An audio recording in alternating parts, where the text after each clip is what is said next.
أعوذ بالله من الشيطان الرجيم. بسم الله الرحمن الرحيم.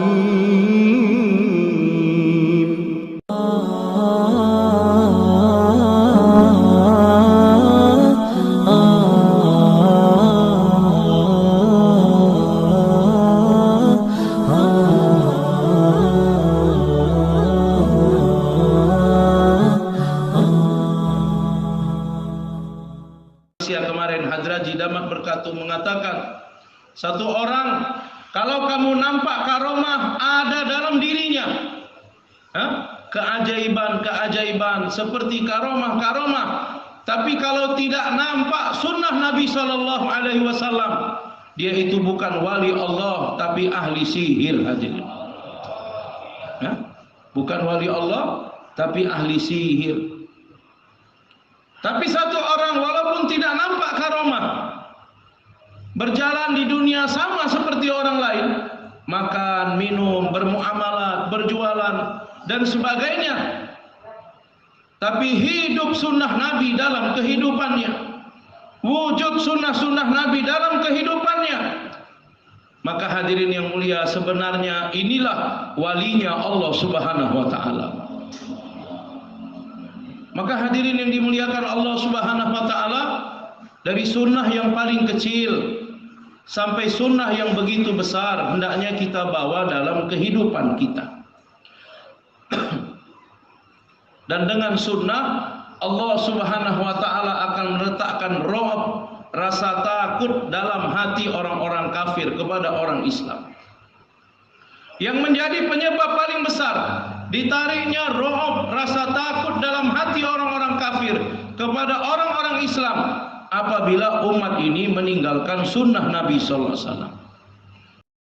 Syarikalah wa nashhadu anna sayyidana wa maulana Muhammadan abduhu wa rasuluh sallallahu alaihi wa ala alihi wa sahbihi wa baraka wa sallam وبارك وسلم تسليما كثيرا.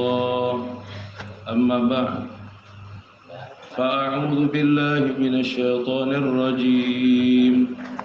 بسم الله الرحمن الرحيم. ومن أحسن قولا ممن دعا إلى الله وعمل صالحا وقال إنني من المسلمين. وقال عليه الصلاة والسلام والذين جاهدوا فينا لنهدينهم سبلنا.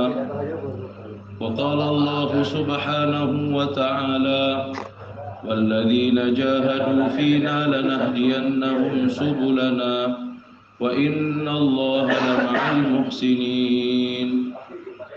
وقال عليه الصلاة والسلام المؤمنون هينون لينون كالجمل الآنف إن قيل إن قاد وإن أنيخ على صخرة استناقا. وقال عليه الصلاة والسلام لغدوة في سبيل الله أو روحة خير من الدنيا وما فيها أو كما قال عليه الصلاة والسلام. Bapak-bapak, orang-orang tua kami, para alim ulama, ustaz-ustaz, kiai-kiai, hadirin yang dimuliakan Allah Subhanahu wa ta'ala.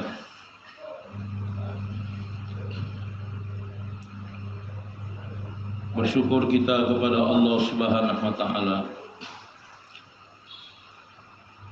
Allah Subhanahu wa ta'ala telah mengeluarkan kita dari tempat kita masing-masing, dari seluruh kesibukan-kesibukan kita, dari seluruh keperluan-keperluan kita, dikumpulkan di rumahnya Allah Subhanahu wa ta'ala. Ulama mengatakan kita tidak datang dengan sendirinya, hadirin, tapi kita telah dibawa dan didatangkan oleh Allah Subhanahu wa ta'ala untuk maksud yang begitu besar. untuk fikir yang begitu besar. Bagaimana fikir yang ada dalam diri Nabi sallallahu alaihi wasallam dan sahabat radhiyallahu anhum ajmain akan wujud dalam diri kita hadirin. Hadirin yang mulia, dari awal kita mengenal kerja agama ini sampai akhir kehidupan kita, maka orang-orang yang buat kerja agama hendaknya dan tetap melihat kepada dirinya, usaha setiap waktu untuk mengislah dirinya. Seperti mana awal kita keluar 3 hari penuh semangat untuk memperbaiki diri kita, untuk mengislah diri kita, maka hadirin terus menerus sampai akhir kehidupan kita, bagaimana kita melihat kepada diri kita untuk mengislah, memperbaiki diri kita. Ulama kita mengatakan orang yang buat kerja dengan niat untuk memperbaiki dirinya, untuk mewujudkan sifat-sifat dalam dirinya, maka orang ini akan terus dalam kerja. Dia akan terus buat kerja. Tetapi ketika satu orang buat kerja dengan niat untuk memperbaiki orang lain, dengan niat untuk mengislah orang lain, maka hadirin biasanya orang-orang seperti ini berhenti di pertengahan jalan. Dari awal sampai akhir, bagaimana kita memperbaiki diri kita? Hadraji Damat Berkatuh mengatakan, bagaimana ma'rufat, kebaikan-kebaikan akan wujud dalam diri kita, dan mungkarat, perkara-perkara yang mungkar akan keluar daripada diri kita. Maka hadirin, terkadang mata kita terlihat kepada orang lain, perbuatan buruk orang lain, kemungkaran yang dibuat oleh orang lain. Padahal hadirin yang dimuliakan Allah Subhanahu wa taala, ketika pandangan kita tawajuh kepada orang lain, maka apa yang ada dalam diri orang-orang tersebut kemungkinan besar juga ada dalam diri kita hadirin. Maka lebih daripada melihat keadaan orang lain, kekurangan-kekurangan, kelemahan-kelemahan, kita hendaknya mengalihkan melihat kepada diri kita. Dan ini menjadi asbab yang begitu besar untuk satu orang istiqomah di dalam kerja agama. Hadirin yang dimuliakan Allah Subhanahu wa taala, azab dan hisab adalah haknya Allah, bukan haknya kita hadirin. Satu orang wanita yang begitu banyak berbuat dosa dibawa kepada Nabi SAW. Orang-orang memandang dengan pandangan yang tidak baik, pandangan yang tidak suka, seperti pandangan menghina. Apabila diberikan hukuman kepadanya dan dia telah bertaubat atas dosa yang dia buat, maka hadirin yang dimuliakan Allah, dia pun telah dirajam, dilempar batu, sehingga darah daripada tubuhnya telah terkeluar. Nabi SAW mengatakan tentang wanita ini, apabila taubatnya wanita ini dibagi-bagi kepada laskar yang begitu besar, maka cukuplah taubat mereka semua. Hadirin yang dimuliakan Allah Subhanahu wa taala, dakwah adalah sarana untuk memperbaiki diri kita. Dakwah adalah sarana untuk mentarbiyah diri kita hadirin. Maka untuk itu, apabila kita buat kerja menyibukkan diri dalam kerja-kerja baik intiqali ataupun maqami, maka dengan jalan ini Allah Subhanahu wa taala akan memperbaiki diri kita. Meninggalkan kerja dakwah dengan kita merasa diri kita sudah baik, dengan kita merasa diri kita tidak perlu lagi diperbaiki, hadirin, ini satu kekeliruan yang besar. Justru apa yang telah kita hasilkan dalam kerja dakwah, perkara ini akan tetap dan meningkat dalam kehidupan kita apabila kita istiqomah di dalam kerja ini. Maka hadirin yang dimuliakan Allah Subhanahu wa taala, dengan kita berada di dalam kerja, Allah Subhanahu wa taala akan memberikan sifat-sifat kepada kita. Apa sifat yang Allah kehendaki yang wujud dalam kehidupan Nabi dan sahabat radhiyallahu anhum ajmain. Orang bertanya kepada Maulana Yusuf rahimahullah dalam Malfuzat Maulana Yusuf, tabligh kya hai? Tabligh kya hai? Apa itu tabligh? Maulana Yusuf rahimahullah telah mengatakan tabligh adalah sifat yang dibawa oleh Nabi sallallahu alaihi wasallam dalam kerja agama dan sifat yang dibawa oleh Nabi dalam kehidupan beliau. Itulah tabligh. Kita mengatakan tabligh. Apa itu tabligh? Tabligh adalah sifat yang dibawa oleh Nabi di dalam usaha agama dan dalam kehidupan beliau. Hadirin, satu ulama mengatakan, hari ini kita berada di dalam rel tabligh. Keluar 4 bulan, 40 hari, luar negeri, dalam negeri, maqami, intiqali. Hari ini kita berada di dalam tabligh. Kita berjalan di rel tabligh. Yang perlu kita usahakan bagaimana tabligh berjalan dalam diri kita. Bagaimana tabligh berjalan dalam diri kita. Sifat-sifat yang menjadi sifat para nabi dan para sahabat di dalam kerja ini, maka sifat-sifat inilah yang perlu kita usahakan, hadirin. Masih kita mengatakan kari nubuwah, kerja nubuwah membutuhkan mizaji nubuwah. Kari nubuwah, kerja nubuwah membutuhkan mizaj nubuwah, sifat-sifat nubuwah.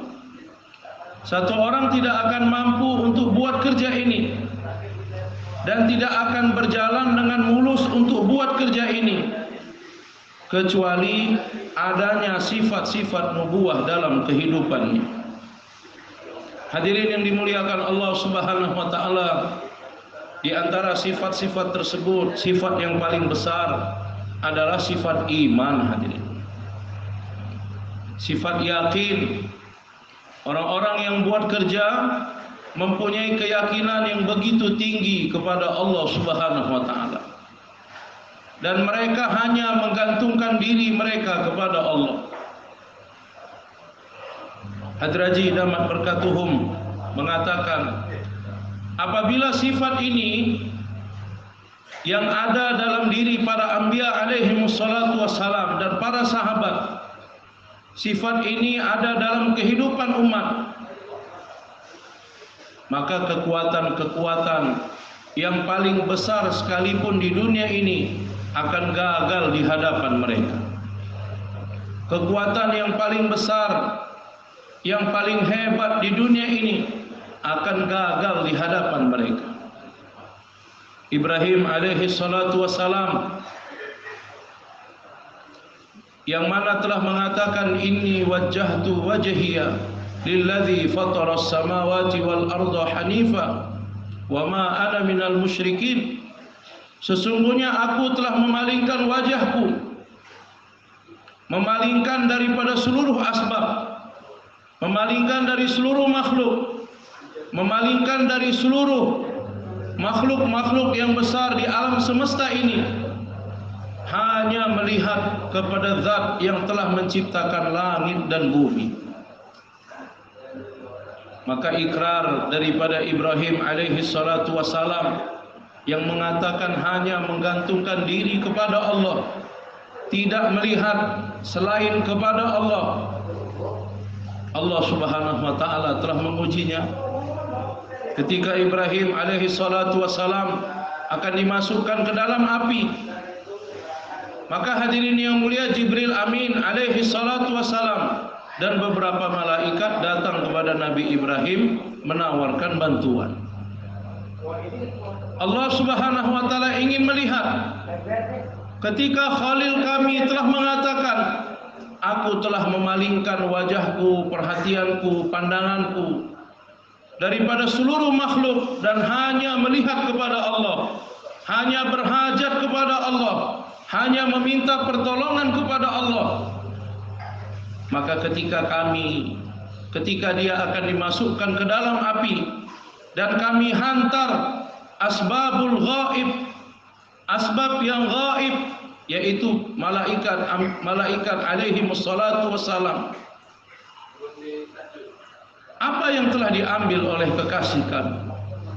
Al-Quran mengatakan kepada Ibrahim, fama dhannukum birabbil alamin. Apa yang menjadi sangka kamu, hai Ibrahim, kepada Rabbul Alamin? Jibril Amin alaihi salatu wassalam telah menawarkan bantuan. Satu orang yang mengatakan dia hanya berhajat kepada Allah, tidak perlu kepada yang lain. Datang bantuan, izin daripada Allah.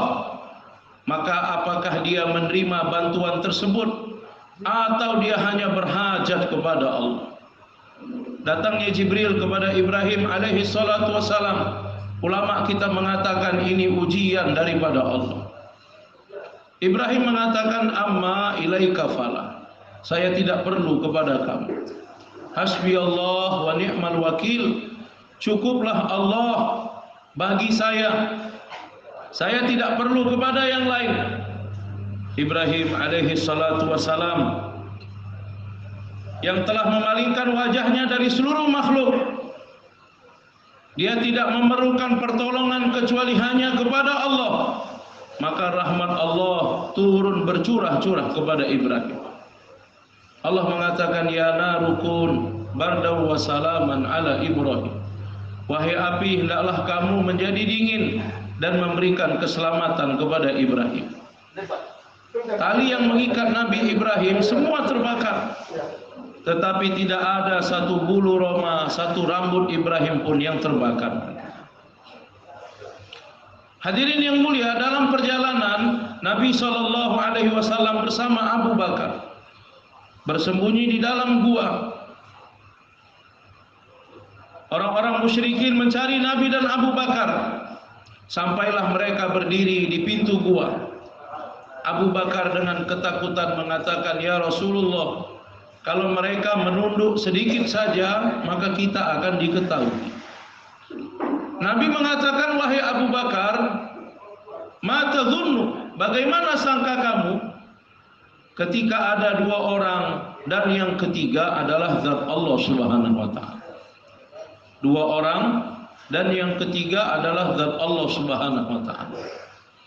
Maka hadirin, dengan sangka Allah Subhanahu wa taala akan memberikan bantuan, keyakinan Allah akan memberikan bantuan, maka kekuatan musyrik yang begitu besar pada masa itu gagal di hadapan mereka. Hadirin,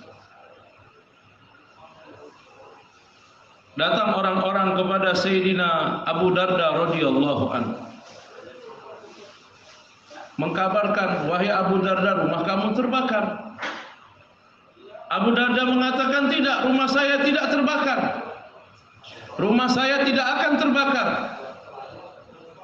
Tak berapa lama datang orang yang kedua, mengatakan, wahai Abu Darda, rumah kamu akan terbakar.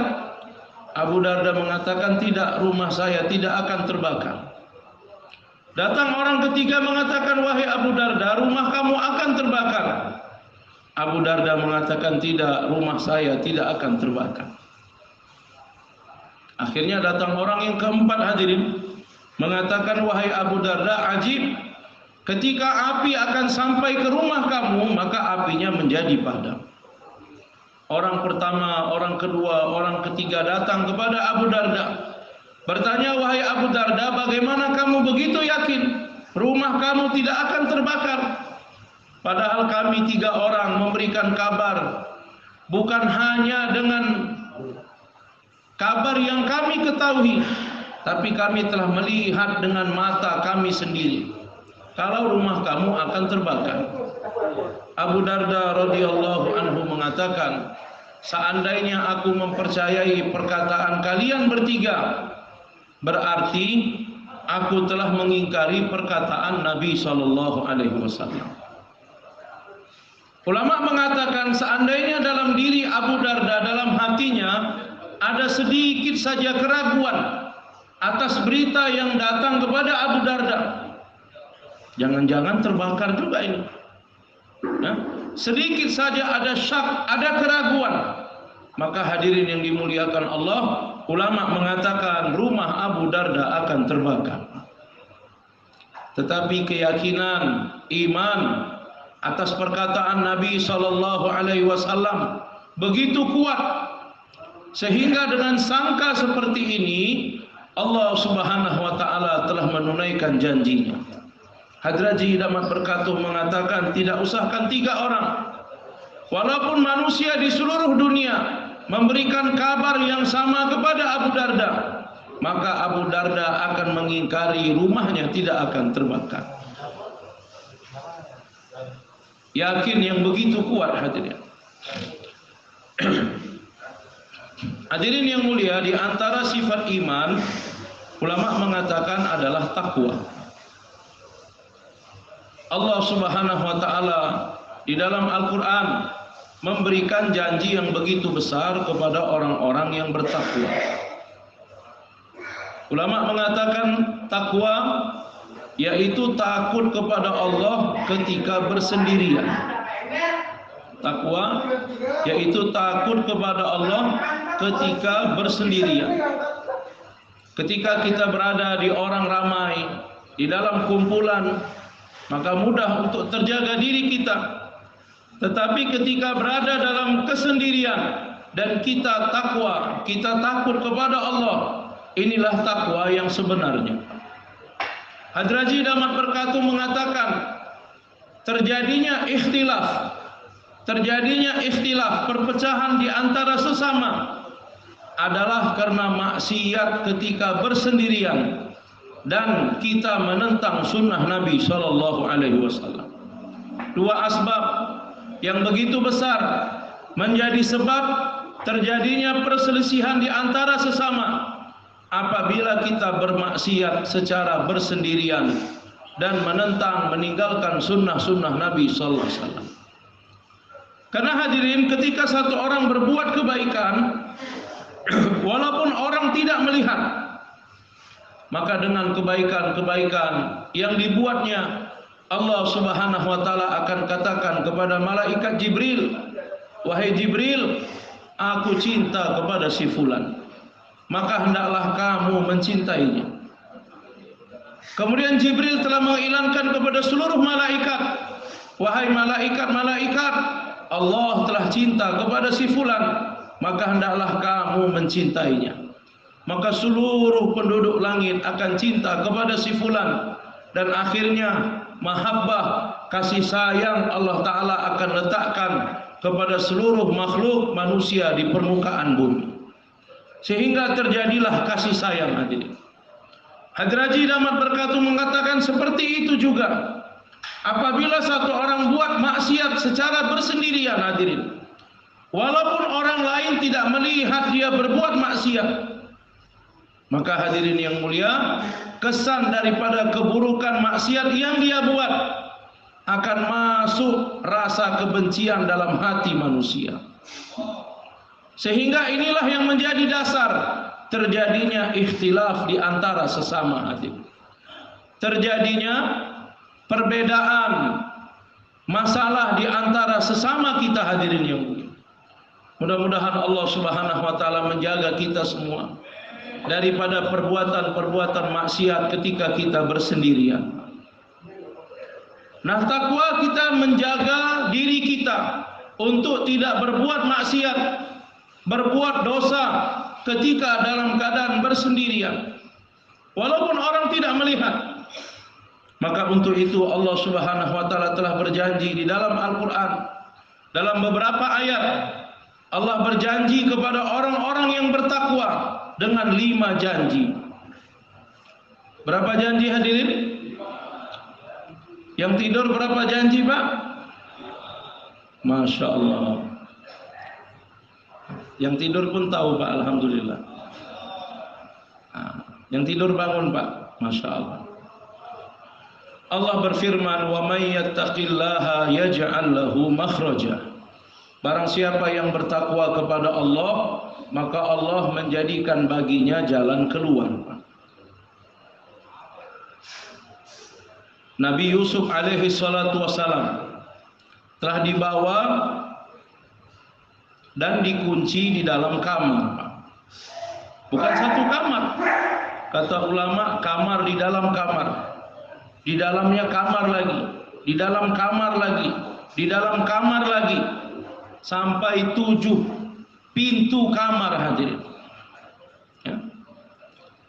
Digoda oleh pembesar kerajaan, satu orang wanita bernama Zulaikha. Tidak ada orang yang melihat. Zulaikha telah menawarkan diri kepada Nabi Yusuf alaihi salatu wassalam. Maka hadirin yang dimuliakan Allah Subhanahu wa taala, bagaimana Nabi Yusuf akan keluar daripada makarnya Zulaikha hadirin?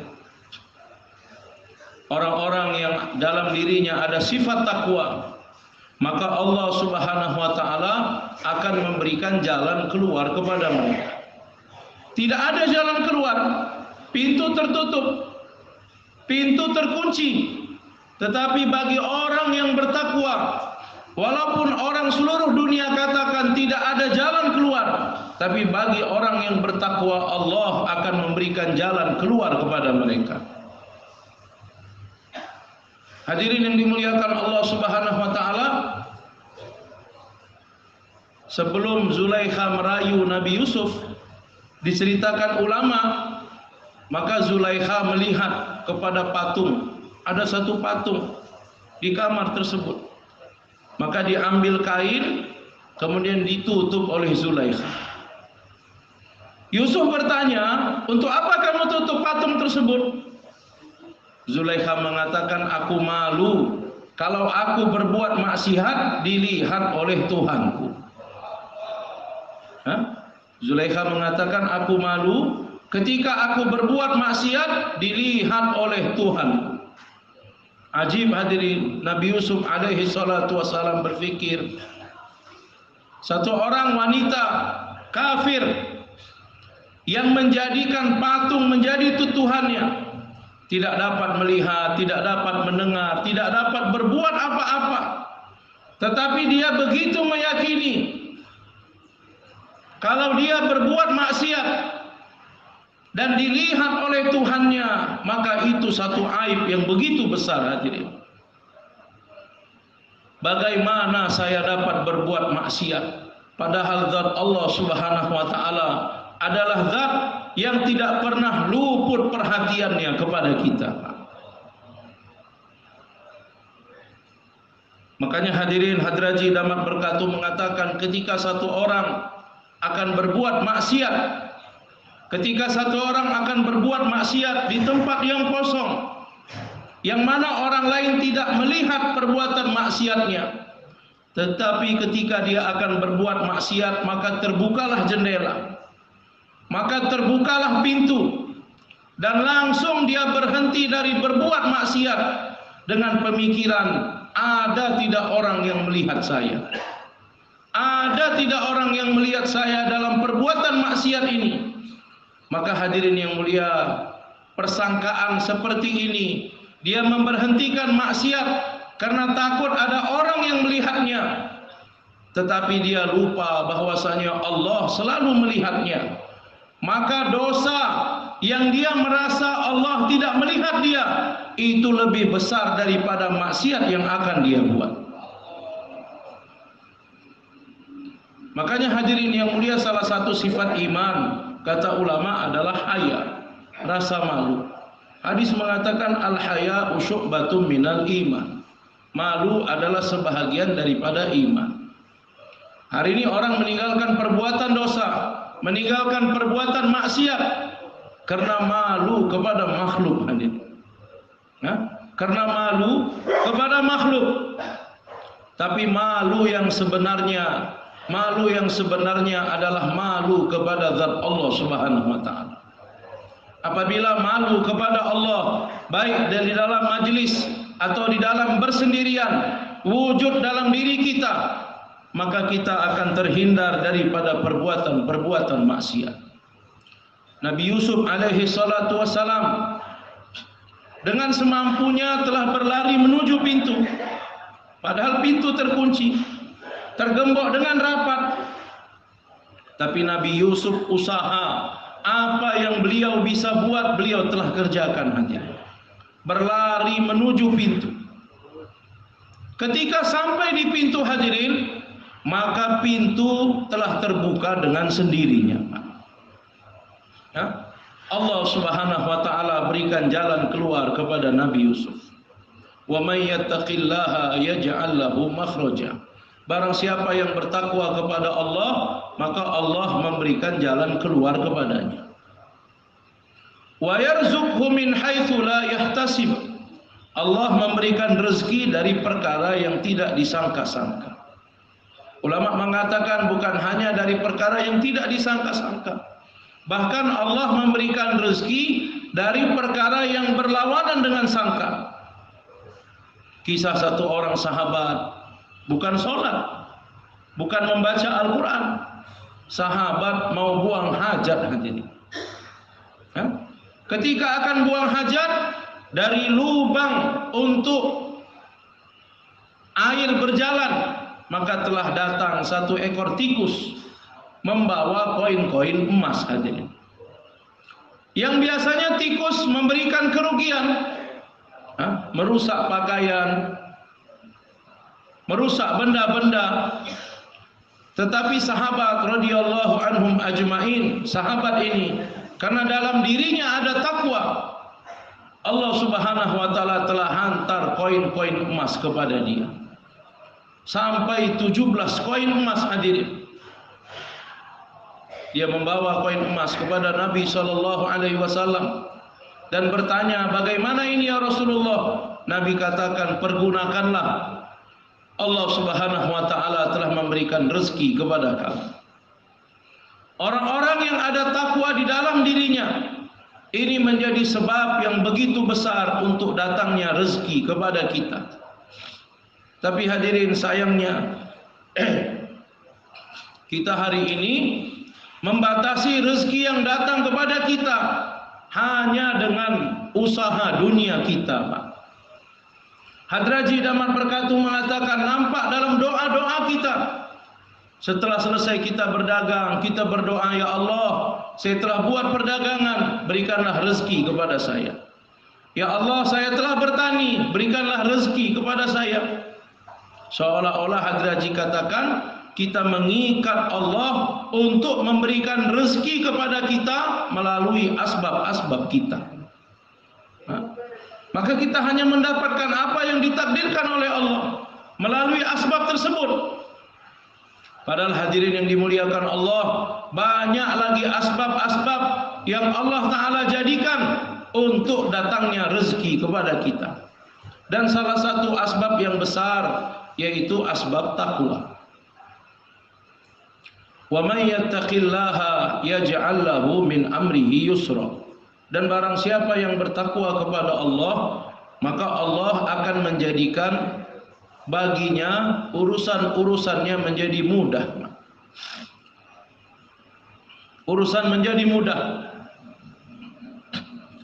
Hari ini orang untuk memudahkan urusan membina hubungan dengan orang-orang yang kuat. Bagaimana saya punya hubungan dengan si fulan, punya hubungan dengan si fulan, punya channel dengan orang ini, punya channel dengan orang itu, maka urusan saya jadi mudah. Hadirin yang mulia, mengapa kita tidak usaha atas takwa? Mengapa kita tidak menjadi orang yang bertakwa? Sehingga Allah akan memudahkan urusan-urusan kita. Urusan yang sulit bagaimanapun, apabila kita dibantu oleh Allah, maka urusan tersebut akan menjadi mudah. Dan urusan yang mudah bagaimanapun, kalau Allah tidak membantu kita, maka urusan itu menjadi sulit. Satu orang nabi, satu orang raja juga, Nabiullah Sulaiman alaihi salatu wassalam.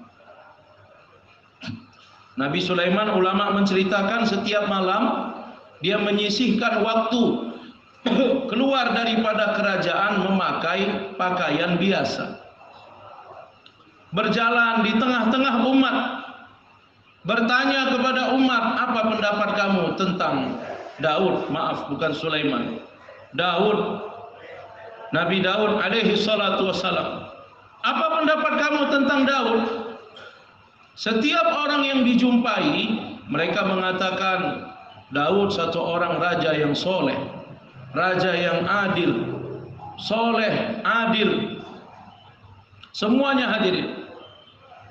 Satu malam Nabi Daud keluar daripada kerajaan, bertanya juga kepada satu orang, yang mana satu orang itu sebenarnya adalah malaikat yang dihantar oleh Allah, menyerupai manusia.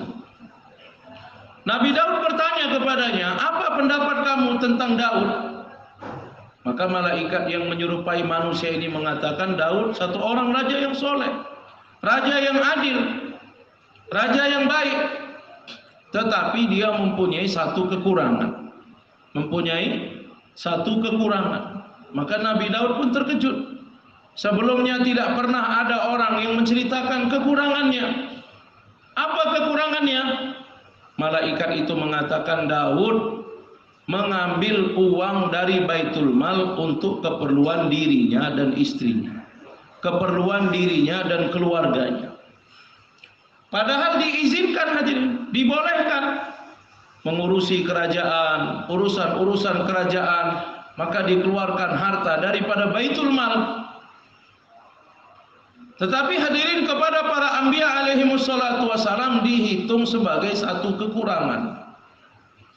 Maka mulai hari itu Nabi Daud alaihissalatu wassalam ikhtiar atas takwa, meninggalkan mengambil gaji upah dari Baitul Mal untuk keperluan dirinya dan keluarganya.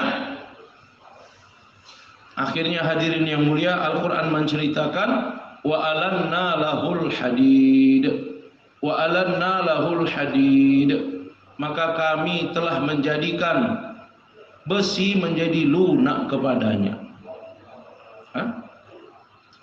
Nabi Daud buat kerja, Nabi, raja, dia buat kerja, hadirin. Apa kerjanya? Kerja yang paling sulit, Pak.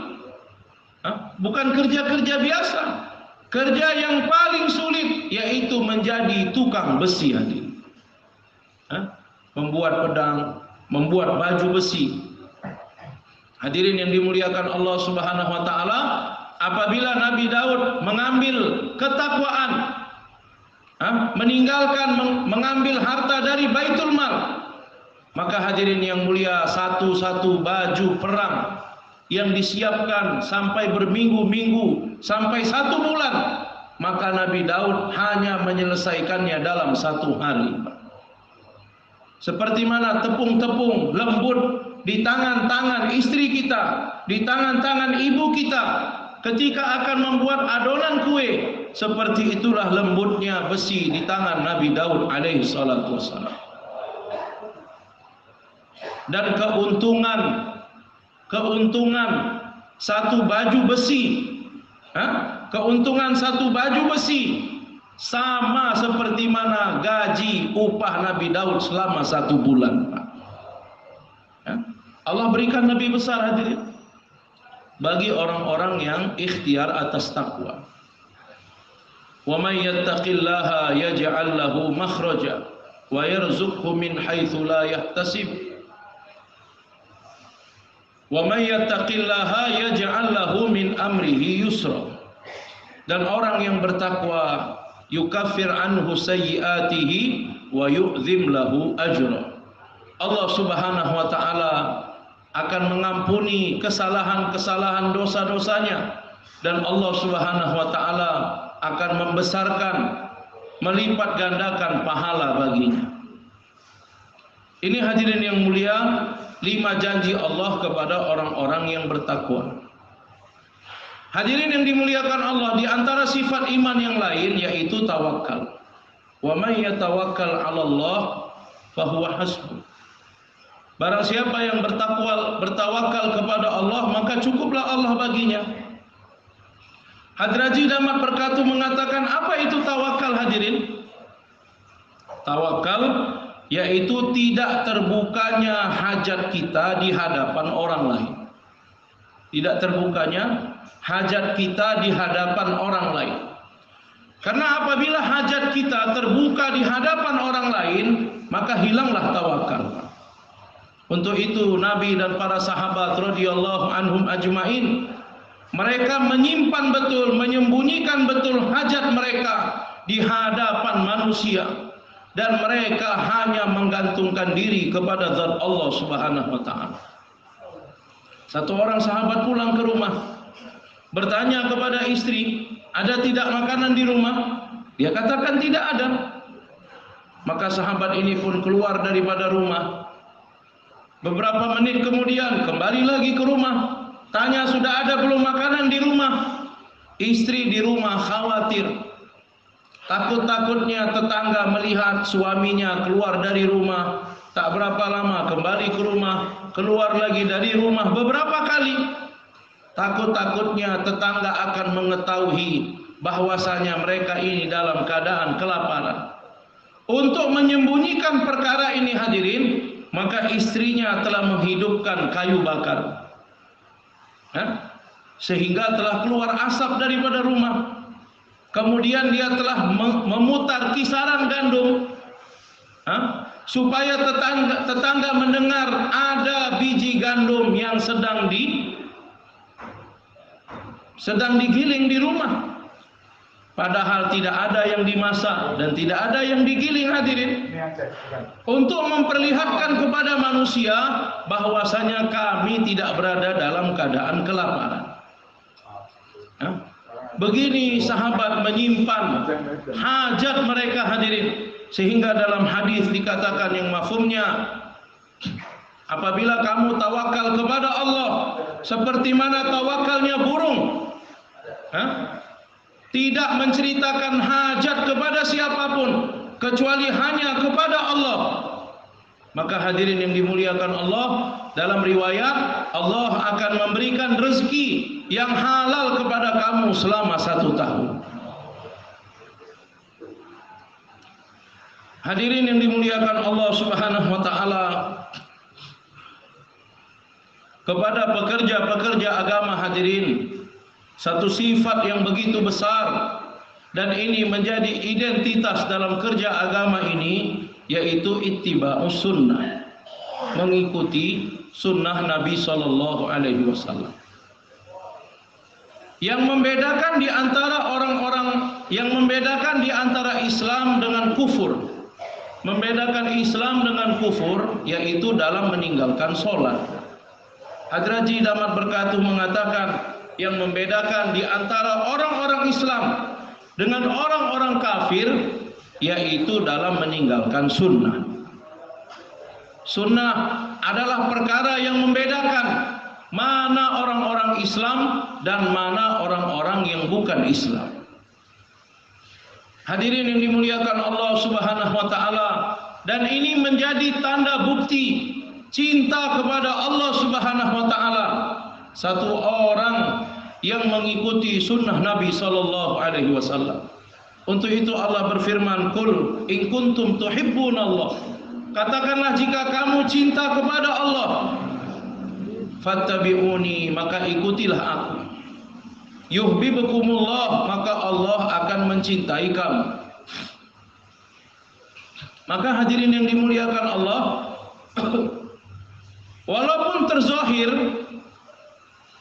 nampak seperti adanya pertolongan dahulu kepada para nabi, kemudian kepada para sahabat, orang setelah sahabat, wali-wali Allah nampak ada karomah.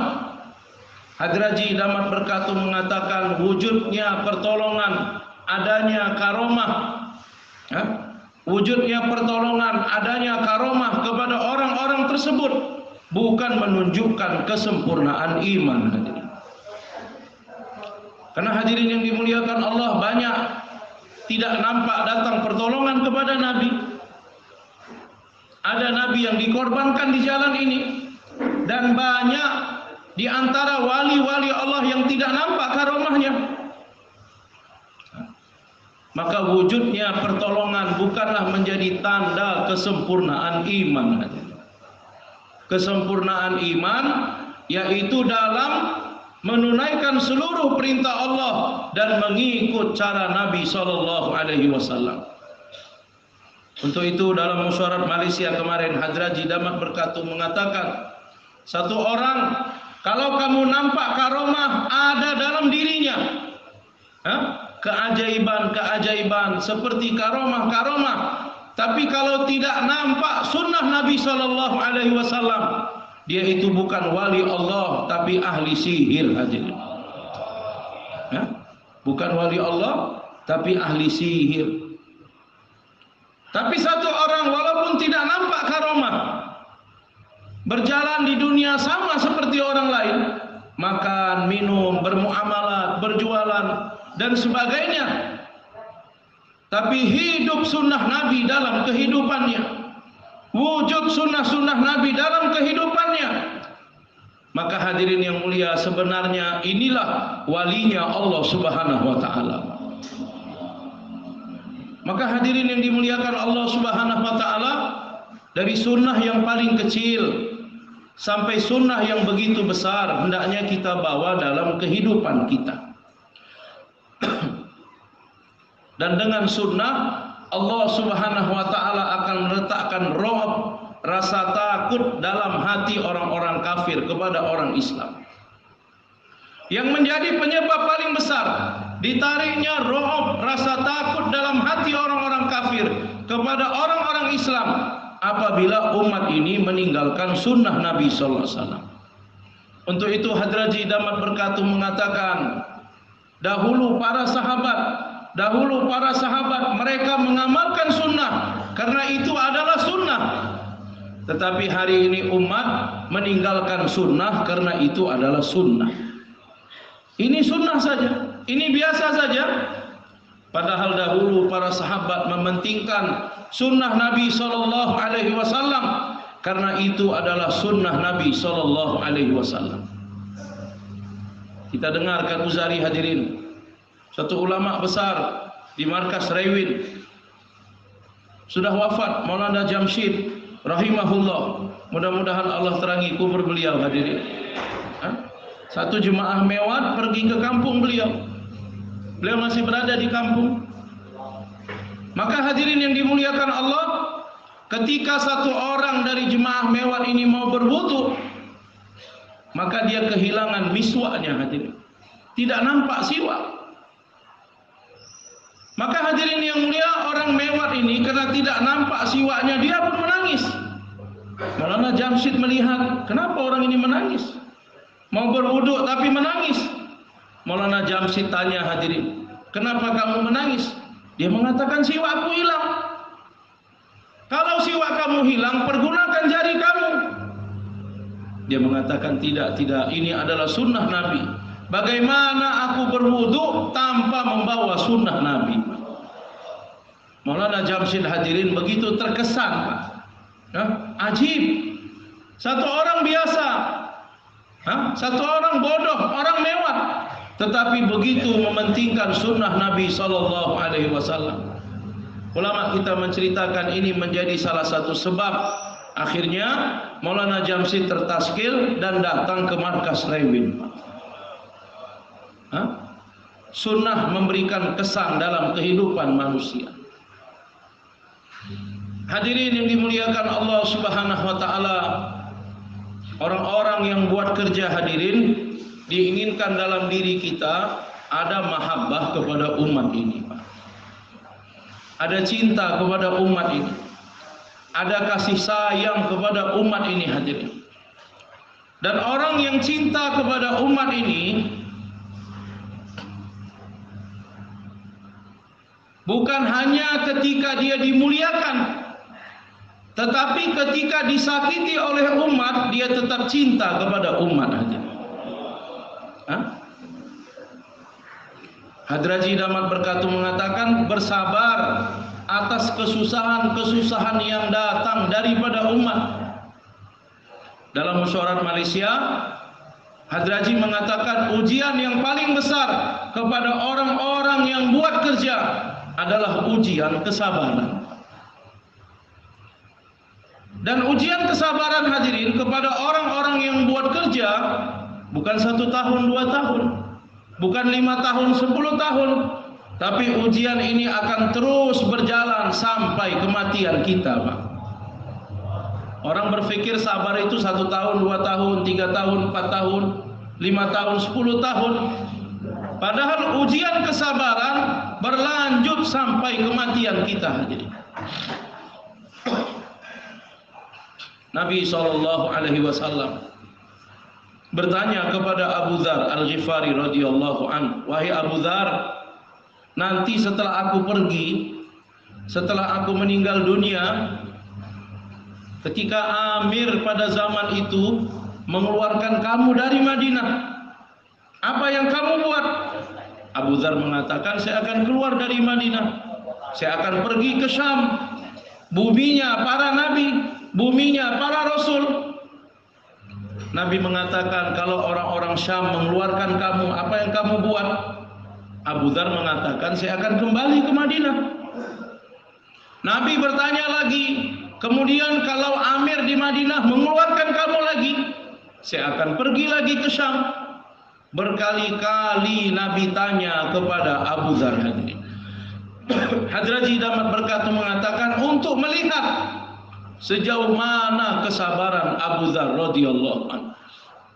Akhirnya karena sudah berkali-kali, Abu Dzar mengatakan, ya Rasulullah, kalau terus-terusan aku dikeluarkan, aku akan angkat pedang melawan Amir. Nabi SAW berkata, wahai Abu Dzar, jangan. Kamu tetap taatlah kepada Amir. Kemana kamu disuruh pergi, maka pergilah ke sana. Tetaplah kamu bersabar sehingga kamu berjumpa denganku di Telaga Kautsar. Hadirin yang dimuliakan Allah Subhanahu wa taala, kesusahan yang datang kepada orang-orang yang buat kerja di jalan ini hadirin, apabila kesusahan ini datang kepada kita, sebenarnya ini kebaikan daripada Allah. Kalau kita ridho, Hadraji mengatakan, kalau kita ridho dengan kesusahan tersebut, maka hadirin Allah akan memberikan kebaikan-kebaikan itu. Tetapi kalau kita mengingkari kesusahan itu, tidak terima dengan kesusahan yang datang hadirin, maknanya kita melarang atau mencegah kebaikan untuk datang dalam kehidupan kita, Pak. Hadirin yang dimuliakan Allah Subhanahu wa taala, menjadi sirah Nabi dan sahabat radhiyallahu anhum ajmain dengan kesusahan yang datang daripada umat, dan mereka bersabar dengan kesusahan tersebut. Inilah yang menjadi sebab datangnya hidayah daripada Allah kepada orang-orang yang kita dakwahi. Subuh kemarin Kiai kita Ustaz Masrohan menjelaskan hadirin, satu orang pendeta Yahudi, Zaid bin Sa'nah, untuk menguji Nabi SAW. Karena dia membaca dalam kitab bagaimana ciri-ciri Nabi akhir zaman. Semua ciri-ciri sudah didapati, tinggal satu ciri saja, yaitu sabar. Apabila dia dizolimi, apabila dia disakiti, apabila dia disusahkan, dia sabar atau tidak? Sehingga Hadraji Damat Berkatuh mengatakan, sabar Sabar selain sifatnya para nabi juga merupakan dalil atau tandanya para nabi. Ya? Apabila dia disakiti, disusahkan, dia tidak sabar, maka bisa dipastikan dia bukan seorang nabi. Ya? Sehingga Zaid bin Sa'nah mencari-cari kesempatan. Kapan kira-kira dia dapat menguji kesabaran Nabi, hadirin? Yang mana tanpa bermuamalat dengan Nabi SAW, dia tidak akan dapat menguji kesabaran Nabi. Tapi hadirin yang dimuliakan Allah Subhanahu Wa Taala, singkat cerita,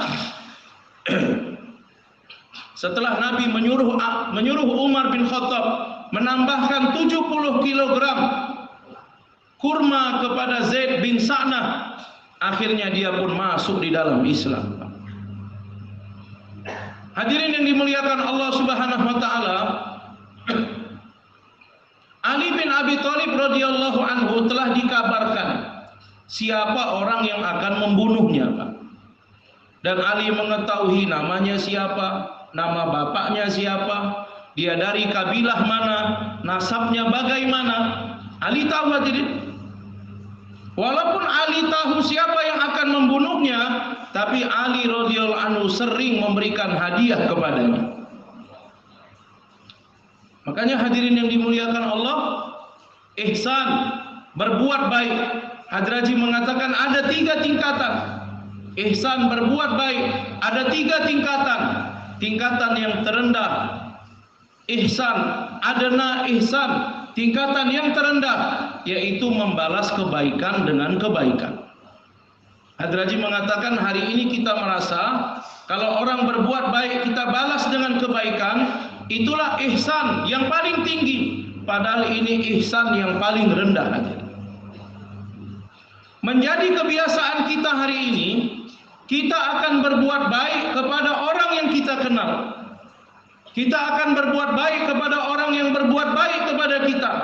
Hadraji Damat Berkatung mengatakan, apabila kita hanya berbuat baik kepada orang yang kita kenal, maka akan terbentuk firqah, bukan terbentuk umat, hadirin. Maka hadirin yang dimuliakan Allah Subhanahu wa taala, tingkat yang kedua ihsan, yaitu kepada orang yang kita tidak kenal, kita tidak tahu, kita tidak mengenalnya, kita berbuat baik kepadanya. Ini tingkat yang pertengahan. Dan tingkat yang paling tinggi daripada ihsan, kita akan berbuat baik kepada orang yang menyakiti kita.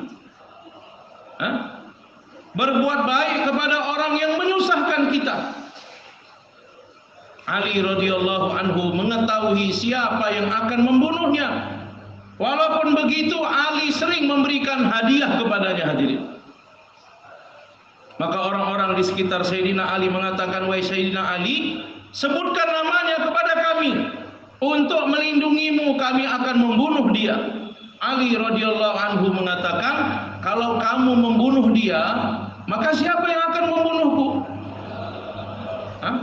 Kalau kalian membunuh dia, siapa yang akan membunuhku? Bagaimana aku akan syahid di jalan Allah? Hadirin yang dimuliakan Allah Subhanahu wa taala, atas kesalahan-kesalahan, kesusahan-kesusahan yang datang daripada umat kepada kita, hadirin yang mulia, ini menjadi sebab apabila kita balas dengan kebaikan, menjadi sebab datangnya hidayah kepada manusia. Hadirin yang dimuliakan Allah, diceritakan oleh masyaikh kita,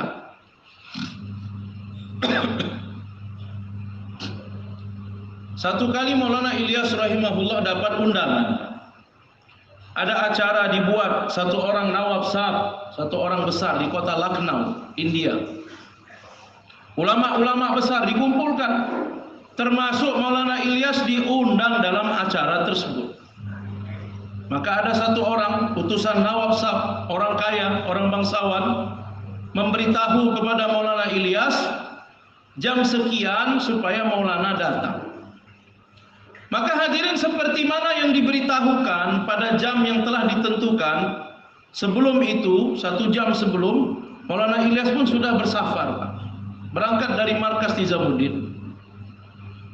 pada hari acara dibuat, maka ulama-ulama besar telah berkumpul hadirin.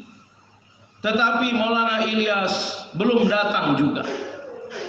Nawab Saab adalah orang yang terkesan dengan kerja dakwah. Tertib-tertib yang dibuat oleh Maulana Ilyas. Orang katakan jemaah Maulana Ilyas. Maka dengan dasar inilah dia ingin mengundang Maulana Ilyas. Mungkin akan diminta berbicara di hadapan ulama-ulama. Tetapi pada waktu yang telah ditentukan, Maulana Ilyas belum datang lagi hadirin. Ya. Akhirnya hadirin mengikut waktu, Maulana Ilyas sampai, Nawab Saab pun marah besar. Nawab Saab katakan, wahai Maulana, kamu menceritakan tertib tabligh seperti ini, tabligh seperti ini, tertibnya seperti ini. Tapi kamu sendiri tidak menjaga tertib waktu. Kamu diundang jam sekian, tapi kamu datang jam sekian. Rupanya hadirin, acara itu akan dibuat jam 8. Tapi utusan Nawab Saab mengatakan kepada Maulana Ilyas, acara dibuat jam 8.30. Karena dia berpikir biasanya acara-acara itu dibuat terlambat, jam karet. Maka supaya Maulana Ilyas jangan terlalu lama menunggu, dikatakan jam 8.30. Tapi yang terjadi, acara dibuat tepat waktu hadirin. Jam 8 sudah dibuat, sehingga Nawab Saab melihat kedatangan Maulana Ilyas terlambat, dia begitu marah. Kamu tidak menjaga waktu, tidak disiplin kepada waktu. Bagaimana kamu akan buat kerja yang begitu besar, menggerakkan umat, kalau waktu saja tidak dapat dijaga? Maka begitu banyak cercaan, cacian yang datang kepada Maulana Ilyas. Tapi Maulana diam saja hadir, tidak menjawab sedikit pun, Pak. Untuk itu Hadraji Damat Berkatuh mengatakan, atas pertanyaan-pertanyaan yang datang kepada umat, yang sifatnya seperti ini hadirin, maka kalau kita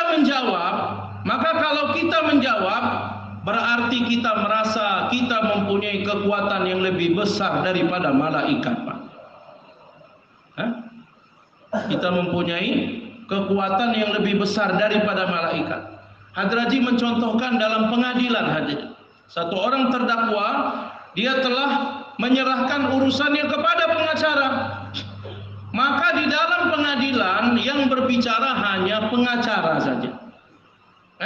Saya sudah serahkan urusan saya kepada pengacara, maka terdakwa tidak perlu berbicara hadirin.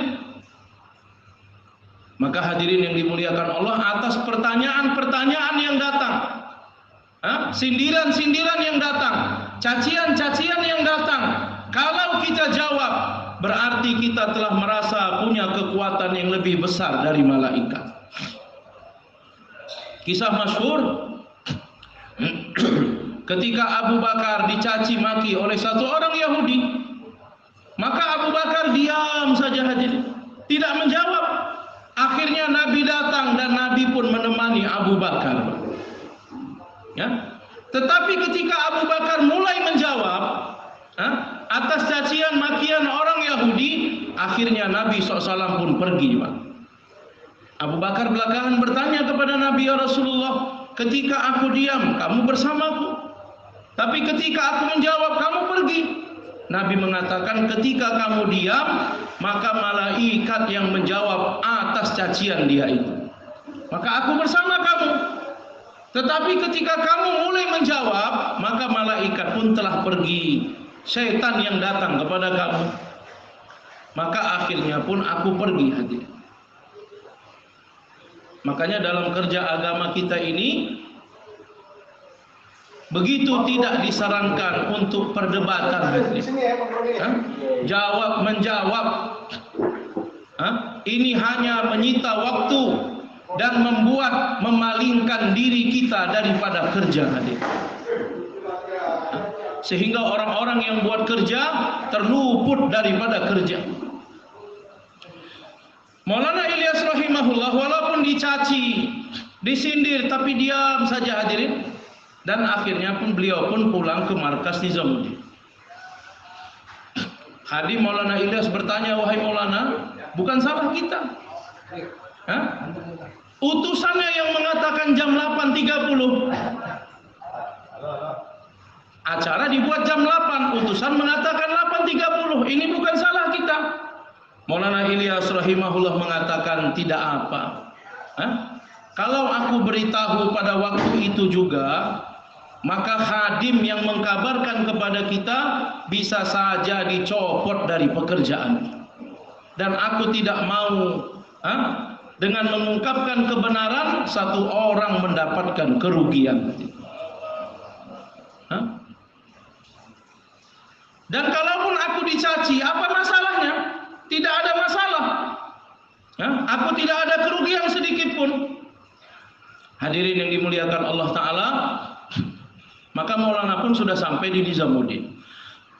Pada malam hari hadirin, khadim ini memijat kepala Nawab Sab.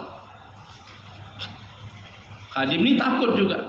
Kalau ketahuan, dia katakan, wahai tuan, saya mau cerita dulu. Ada apa? Tapi syaratnya kamu jangan marah. Kamu jangan marah. Ya cerita dulu, baru nanti bagaimana sikapku. Tidak, kamu harus berjanji jangan marah dulu. Kalau marah, saya tidak cerita. Dikatakan baik, saya tidak marah. Sebenarnya yang salah itu saya, bukan Maulana Ilyas. Saya yang mengatakan jam 8.30 acaranya. Maka hadirin Nawab Sab dalam keadaan duduk langsung berdiri. Wajahnya merah padam hadirin. Mau marah, dia sudah berjanji tidak boleh marah.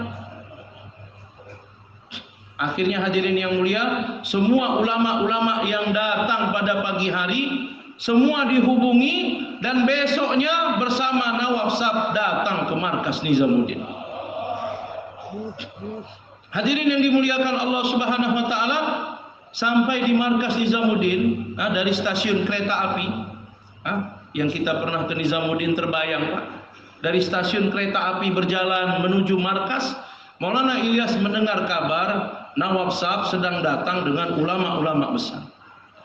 Maka Maulana Ilyas keluar daripada markas menyambut kedatangan Nawab Sab. Apabila Nawab Sab melihat Maulana Ilyas, maka dia berlari memeluk Maulana Ilyas, dan Nawab Sab dengan menangis-nangis mengatakan, wahai Maulana, maafkan saya, ini adalah kesalahan saya. Maulana Ilyas rahimahullah mengatakan, Nawab Sab, tidak, ini bukan kesalahan kamu, tapi kesalahan saya. Makanya Maulana Syafi'i Damat Berkatuh mengatakan, satu orang dai mengakui kesalahan yang dibuat oleh dirinya, dan dia merasa kesalahan yang dibuat oleh umat juga adalah kesalahan dirinya. Hadirin yang dimuliakan Allah, dengan perkara ini umat akan datang. Dengan perkara ini umat akan terjaga hadirin. Maka sifat sabar begitu penting kepada pekerja-pekerja agama. Hadraji Damat Berkatuh mengatakan, sabar seperti mana batu bata dalam bangunan, Pak, yang menyusun bangunan. Dan sabar seperti mana minyak untuk kendaraan bermotor. Apabila kendaraan bermotor masih ada minyak, maka masih berjalan. Tapi kalau minyaknya habis, maka kendaraan bermotor akan berhenti. Untuk itu Hadraji mengatakan, sabar khatam, safar khatam. Sabar khatam, safar khatam. Kalau kesabaran habis, maka perjalanan pun akan berhenti, Pak. Mudah-mudahan Allah Ta'ala berikan sifat sabar kepada kita, Pak. Ujian yang akan terus menerus akan datang kepada kita. Dan pada zaman ini besar ujian hadirin, kesabaran daripada sesama kita, Pak. Dari pekerja agama hadirin yang mulia. Maka bagaimana kita meletakkan kesatuan hati di depan kita hadirin yang mulia, sehingga kerja akan berjalan menjadi asbab tersebarnya hidayah ke seluruh alam. Hadirin yang dimuliakan Allah Subhanahu wa taala, untuk wujudnya perkara ini hadirin, orang-orang yang buat kerja maka senantiasa rela mengorbankan harta dan dirinya untuk kerja agama, untuk usaha agama ini. Bahasa kita terus-menerus meningkatkan pengorbanan. Sahabat tidak melihat bagaimana keadaan mereka, rumah mereka, anak istri mereka, usaha mereka. Mereka tidak melihat. Yang mereka lihat adalah kepentingan usaha agama. Yang mereka lihat adalah takaza agama. Sehingga Hadraji mengatakan ada majma', ada amla. Ada majma', ada amla. Majma' orang-orang yang berkumpul banyak. Tapi dari sekian majma' tidak semua menjadi amla. Amla adalah orang yang apabila datang takaza kepada mereka, maka tidak ada kata uzur yang keluar dari mulut mereka. Sahabat radhiyallahu anhum ajmain, apabila dapat takaza, bagaimanapun keadaan mereka, maka takaza berada di hadapan mereka. Bukan mereka tidak cinta istri, bukan mereka tidak cinta anak, tetapi hadirin, kecintaan kepada Allah dan Rasulnya dan berjuang di jalannya mengalahkan kecintaan kepada apapun sekalian hadirin. Dalam riwayat hadirin, ada satu orang sahabat duduk dengan satu orang anak. Anak ini kulitnya macam gosong, Pak, bukan hitam, tapi seperti gosong.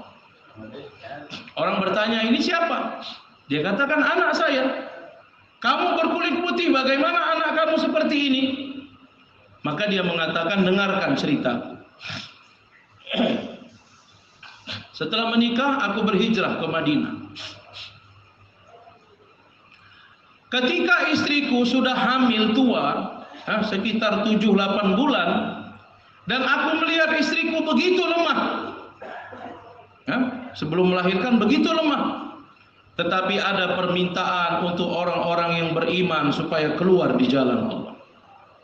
Ya khairallah irkabi, wahai kekasih-kekasih Allah, berkendaralah. Sahabat mendengar seruan ini langsung keluar daripada rumah untuk berangkat di jalan Allah. Inilah yang menyebabkan hadirin, inilah yang menyebabkan turunnya hidayah kepada umat. Dan perkara-perkara yang buruk terhalang kepada umat. Karena sahabat apabila ada takaza, maka mereka akan segera berangkat di jalan Allah. Sehingga Hadraji Maulana Ilyas rahimahullah mengatakan, takhir, mengakhirkan, melambatkan keluar di jalan Allah, mewajibkan azab turun kepada umat ini, Pak. Bukan tidak keluar, Pak, tapi mentakhirkan, melambatkan keluar di jalan Allah, mewajibkan azab kepada umat ini. Kita lihat hari ini berapa banyak musibah datang hadirin yang mulia.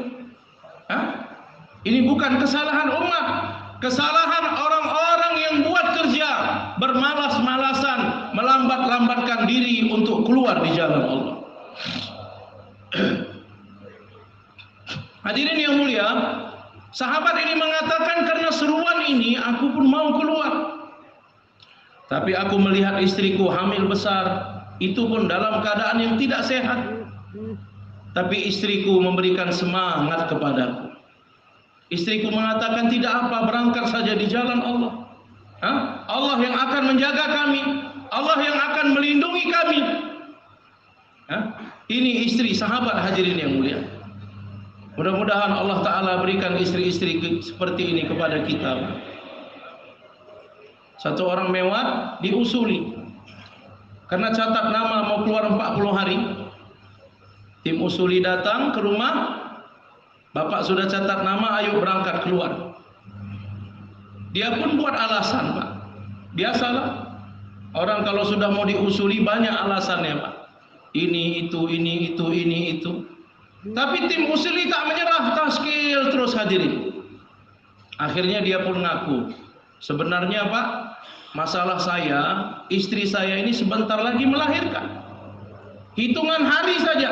Kalau saya keluar sekarang, maka tidak ada yang mendampingi istri saya melahirkan. Jemaah pun makin semangat taskil hadirin. Kalau bapak keluar, Allah hantar malaikat. Allah mudahkan persalinan istri bapak. Tapi dia nggak mau juga. Akhirnya terdengar suara dari dalam kamar. Istrinya mengatakan dengan menjerit, "Wahai bapak-bapak, bawa saja suami saya keluar. Hah? Karena saya yang melahirkan, bukan dia yang melahirkan." Ini hadirin. Hari ini umat bukan karena istri melahirkan tidak keluar, kucing melahirkan tidak keluar hadirin. Asbab-asbab yang kecil tidak jadi keluar. Sudah deal buat pertemuan, sudah klop, gitu hari mau keluar tak jadi keluar hadirin. Hadirin yang dimuliakan Allah, akhirnya sahabat ini pun berangkat di jalan Allah. Sebelum dia keluar daripada rumah, dia telah mengangkat tangan berdoa kepada Allah, "Wahai Allah, aku titipkan calon anak bayi yang ada dalam rahim istriku kepada kamu. Aku titipkan calon anak bayi yang ada dalam rahim istriku sebagai amanah kepada kamu." Itu yang dia katakan hadirin. Dia pun berangkat di jalan Allah. Setelah beberapa bulan, sahabat ini pulang ke rumah. Dia lihat di depan rumahnya sudah ada tanda kali, Pak, berwarna hitam. Dia ketuk pintu, ucap salam, tidak terdengar suara. Karena berkali-kali ketuk pintu, tetangga keluar. Tetangga memberitakan, "Wahai Tuan, suami kamu, istri kamu telah meninggal dunia." Hah? Istri kamu telah meninggal dunia. Satu orang yang berjuang di jalan Allah, dengan pengorbanan hadirin. Pulang ke rumah dengar kabar istri meninggal dunia. Dia bertanya, "Lantas bagaimana dengan anak saya?" Tetangga mengatakan, "Tak sempat dilahirkan, anak kamu pun meninggal dunia juga." Begitu sedih sahabat ini hadirin. Akhirnya malam itu juga dia pergi ke tempat pemakaman. Karena sudah larut malam, dekat pemakaman ada rumah sepupunya, temannya juga. Maka dia pun beristirahat di sana. Tapi satu orang yang mendapatkan kabar istri anaknya meninggal dunia, bagaimana dia dapat istirahat? Menunggu pagi hari, dia hanya duduk di depan teras rumah menghadap ke pemakaman. Apabila cuaca di Madinah naik menjadi dingin pada malam hari, maka dia melihat tiba-tiba dari satu kubur keluar api, Pak. Keluar api. Dia bangunkan langsung sepupunya. Dia tanya, "Coba lihat, itu kuburan siapa?" Sepupunya mengatakan, "Astagfirullah, itu nampaknya kuburan istri kamu." Sudahlah dia keluar di jalan Allah, meninggalkan anak dan istri hadirin. Istri dalam keadaan lemah, pulang istrinya meninggal dunia. Sampai ke pemakaman, di atas kubur istrinya ada api lagi hadirin.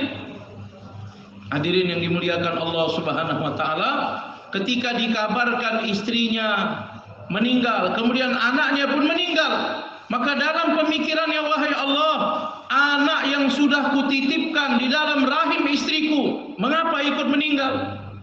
Padahal aku sudah amanahkan kepadamu ya Allah." Akhirnya hadirin malam itu juga dia bersama sepupunya pergi ke kuburan. Maka api pun disingkirkan. Kemudian dibukalah kuburan hadirin.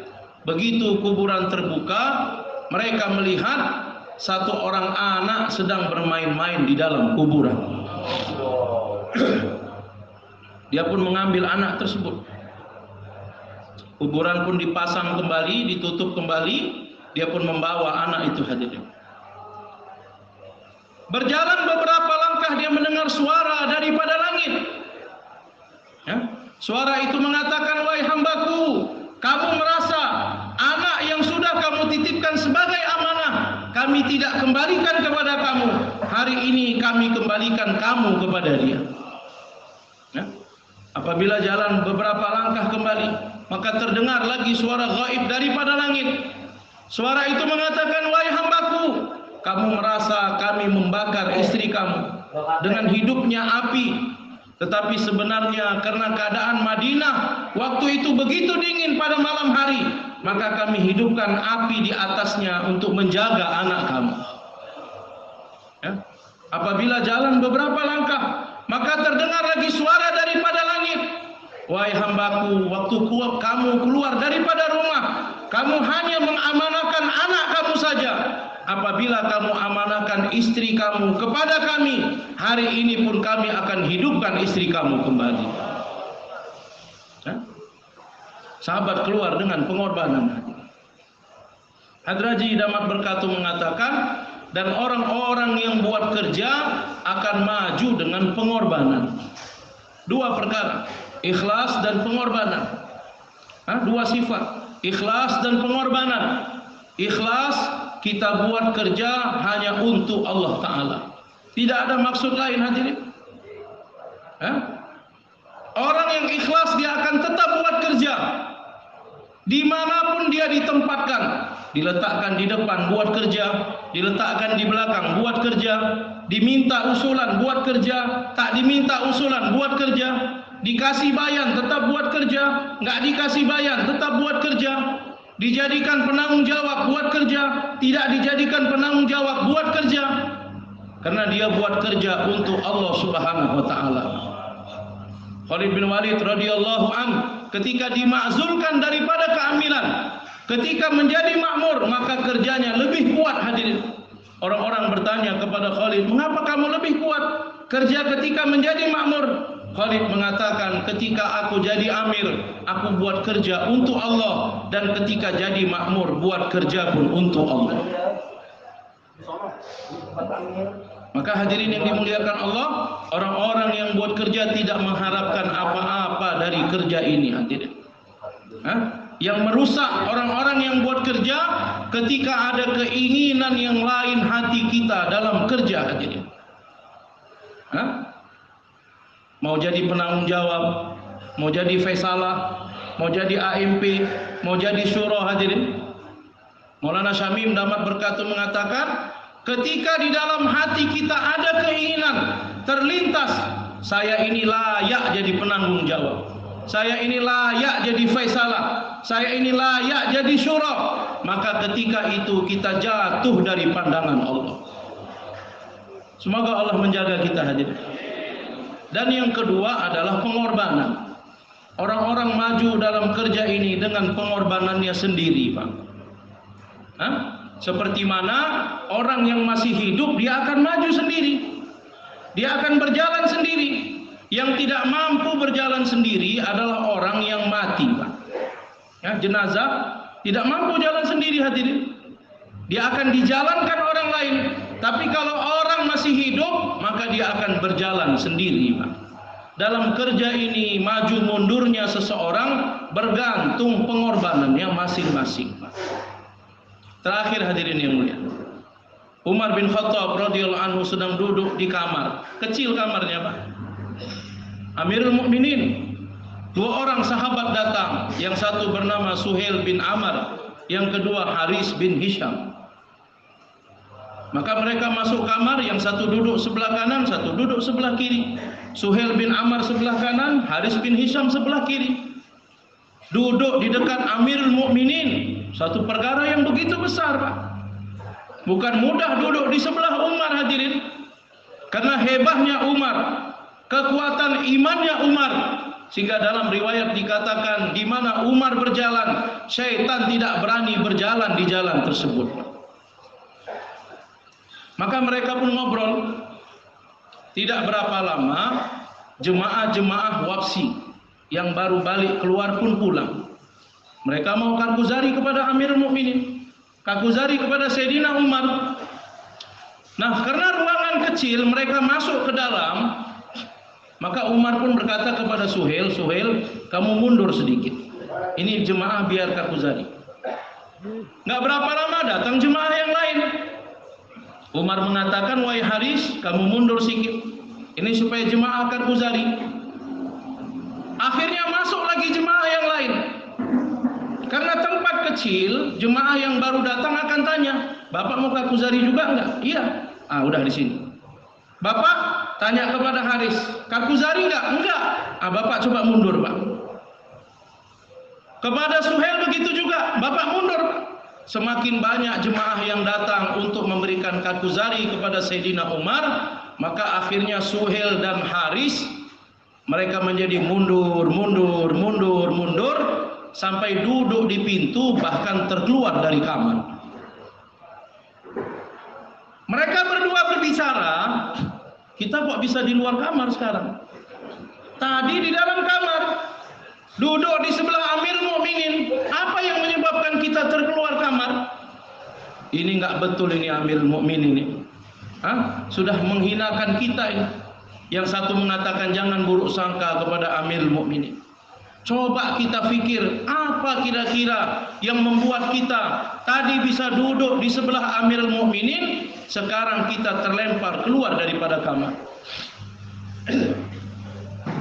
Hadirin yang mulia, ketika jemaah yang Karkuzari selesai, satu-satu keluar dari kamar, kosong, maka Suhail bin Amr dan Haris bin Hisham masuk kembali ke dalam kamar. Mereka tanya kepada Sayyidina Umar, wahai Amir Mukminin, tadi kami duduk dekat dengan engkau, tapi karena banyaknya jemaah yang Karkuzari, akhirnya kami pun terkeluar. Apa yang menyebabkan seperti ini? Umar berkata, coba kamu fikirkan, mengapa terjadi seperti itu? Satu orang mengatakan, wahai Amir Mukminin, sebenarnya ini karena kesalahan kami. Apa penyebabnya, kata Umar?